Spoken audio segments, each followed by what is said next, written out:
салом ба ҳама тамошогарони шабакаи оламӣ харид ва фурӯши мошинҳо. дӯстони азиз, дар навори имрӯзаи мо шумо якчанд мошини фурӯшӣ бо состоянии хуб нархҳои дастрас мебошад. барои ҳамин то охири навора моро ҳамроҳӣ кунед. аз шумо эҳтиромона хоҳиш мекунем ки лайкзорӣ кунед, ҳатман то охири наворро тамошо кунед. рафтем дӯстони азиз. дар Adin XBet бонус рафтаисай. агар шумо шотона аз 500 то 7000 рубла пур бикунед, дар ҷое ки промокод мебинед бо ҳарфҳои калони англисӣ олам нависед, ба шумо аз 500 то 7000 рубла бонустон медиҳанд. агар шумо хоҳем приложение Adin XBet-ро дар телефонтон скачат кунед, ба ссилкаи дар таги ин видео будагӣ дароин ва бемушкилӣ ҳам барои iPhone ва ҳам барои Android скачат кунед. ин приложениеро танҳо ай ҳамин ссилка скачат карда метавонед, барое ки дар Play Market ё App Store бисёр ихтилофи приложениҳо ва ё дуруғанд ва ёро мошиннико сохтагианд.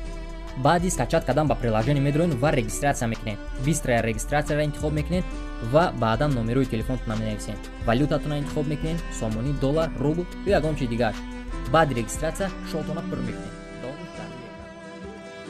инак дӯстони азиз, пешкаш шумо Opel Astra G соли барош мошин 2003, кузаш хэтчбек, приводаш пеш, рангаш чигунае ки DC сиёҳай. мошин вагония, нави сӯзишориш танҳо бензинай, абимотораш 1.6, коробкаш автоматай. мошин қарор дорад дар шаҳри Душанбе, нархаш 50000 сомонияй. бо курси ҳозира гардонем 346000 рубл мешавад. телефонҳо барои тамос дар рӯи экрани шумо. барои маълумотҳои бештар занг занед ва маълумотҳои бештарро дастрас намоед. фаромӯш накунед дӯстони азиз, лайкҳои бобигиро ҳатман бигзоред.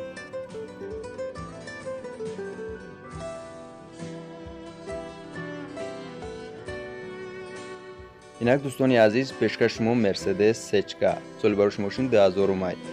9 моҳи дигар тонировкош муҳлат дорад. нави сӯзишориш танҳо бензинай, абимотораш 1.8, кузаш седанай, приводаш қафоай.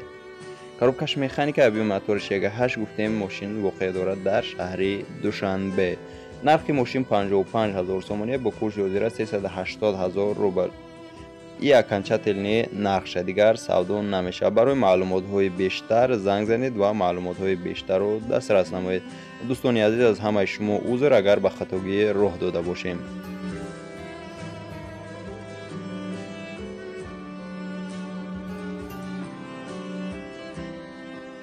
инак дӯстони азиз, пешкаш шумо Daewoo Nexi истеҳсоли Ӯзбекистон мебошад. соли барош мошин 2002, нави сӯзишориш газ ва бензинай, коробкаш механика, абимотораш 1.6. мошин воқеъ аст дар шаҳри Душанбе, чигуне ки DC, рангаш сафед мебошад, приводаш пешай, кузаш седан мебошад. нархи мошин 12000 сомония, бо курси ҳозира гардонем 83000 рубл мешавад. телефонҳо барои тамос дар рӯи экрани шумо. барои маълумотҳои бештар занг занед ва маълумотҳои бештарро дастрас намоед. мошин боз арзонам мешавад.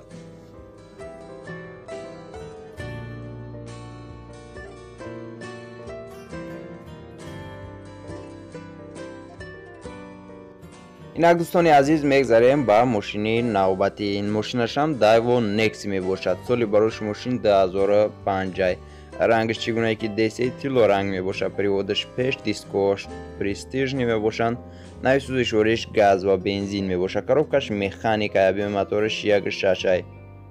мошин воқеъ аст дар шаҳри Душанбе. нархи мошин бошад 20000 сомонӣ, бо курси ҳозира гардонем 38000 рубл мешавад. телефонҳо барои тамос дар рӯи экрани шумо. барои маълумотҳои бештар занг занед ва маълумотҳои бештарро дастрас намоед.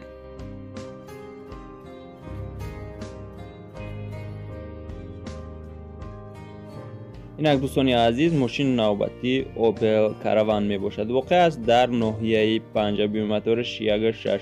соли барош мошини 1997, приводаш пеш, нави сӯзишориш газ ва бензин, кузаш универсал, рангаш кабуд, коробкаш механика. мошин дар ҳолати хуби техникӣ қарор дорад, ягон камбудӣ надорад. мошин фавран фурӯхта мешавад. харидори аниқ занг занед, боз савдо мекунем, гуфт соҳиби мошин. нархаш бошад 36000 сомонӣ, бо курси ҳозира 251000 рубл мешавад. телефонҳо барои тамос дар экрани шумо. барои маълумотҳои бештар занг занед ва маълумотҳои бештарро дастрас намоед.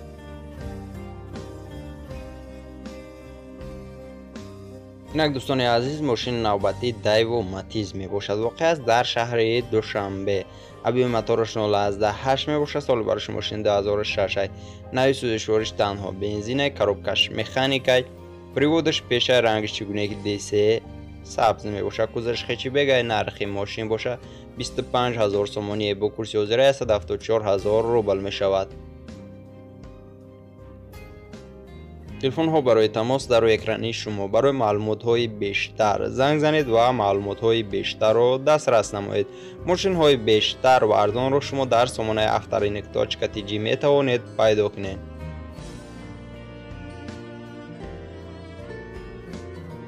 ماشین نوبتی اوپل خیچی بیگ می باشد. ماشین قرار دارد در شهر کلوب.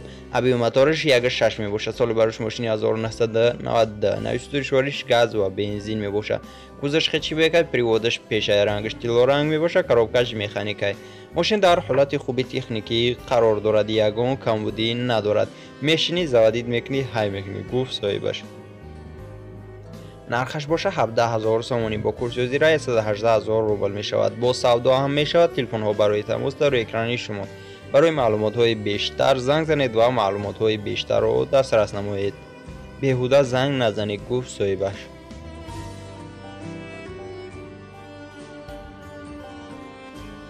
مرسدس سچکا واقع است در شهر دوشنبه. ابی موتورش 1.8 رنگش سربریس کوزش سدان می باشد. پریودش خفای سال برش ماشین 1994. ابی موتورش 1.8 نوی سوزشوارش گاز و بنزین کروبکش مکانیک. ماشین در حالت خوب قرار دارد. اکلیماتر نو 4 بالونی نو ماگنیتوفون کلونکوی объемный 4 oyna کار میکنه. خلاصه ماشین همش تنجه گاز و بنزینه. حجتش 2 هفته شده. سراشنا ماشین فروخته می شود. خریدار کنکریت باشد زنگ زنید. التماس برای نرخش زنگ نزنید.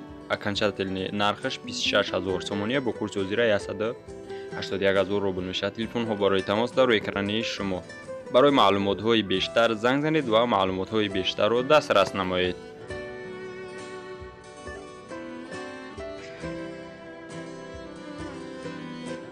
اینک ماشین نوبتی واقع است در شهر کلوب. دایو نکسی. ابی موتورش 1.6 سال برش ماشین 2002. پریودش پیش نوی سوزشوارش گاز و بنزین کوزش سدان رنگش کبوتی عثمانی.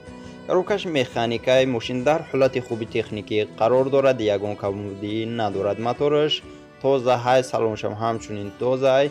نرخش 15,000 سومانی با کرسی وزیره 104,000 روبل می شود. تلفن ها برای تماس در روی اکرانی شما. برای معلومات های بیشتر زنگ زنید و معلومات های بیشتر رو دسترس نمایید.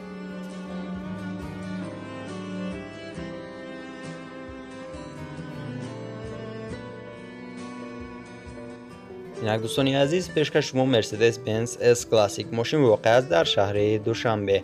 ابی موتورش 2.4 می باشد. سال برش ماشین 2002 می باشد. پریودش خفای نوی سوزشوارش گاز و بنزینه.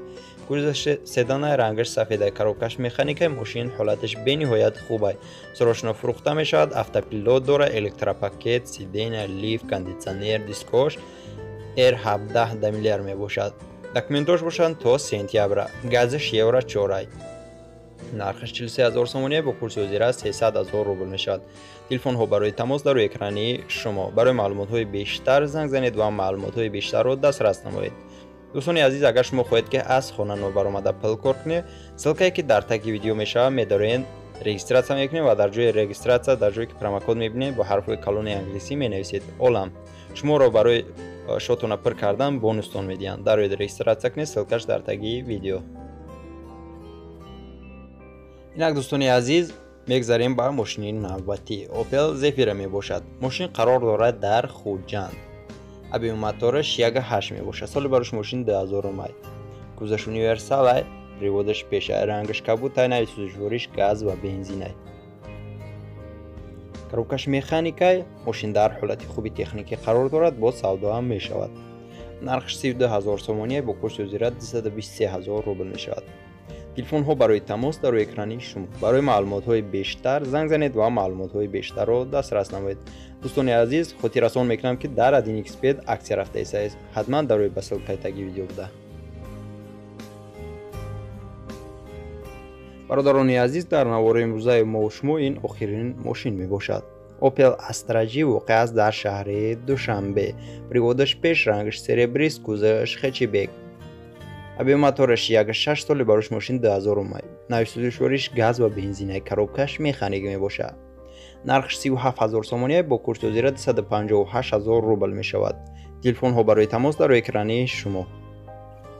برای معلومات های بیشتر زنگ زنید و معلومات های بیشتر را دسترس نمایید.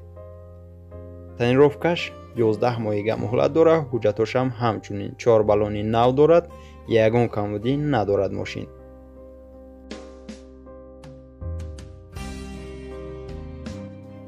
برادران عزیز، رحمت که تا آخر ویدیو را تماشا که ما را همراهی کردید. تا آخر ویدیو را یک بار یک جهان تشکر.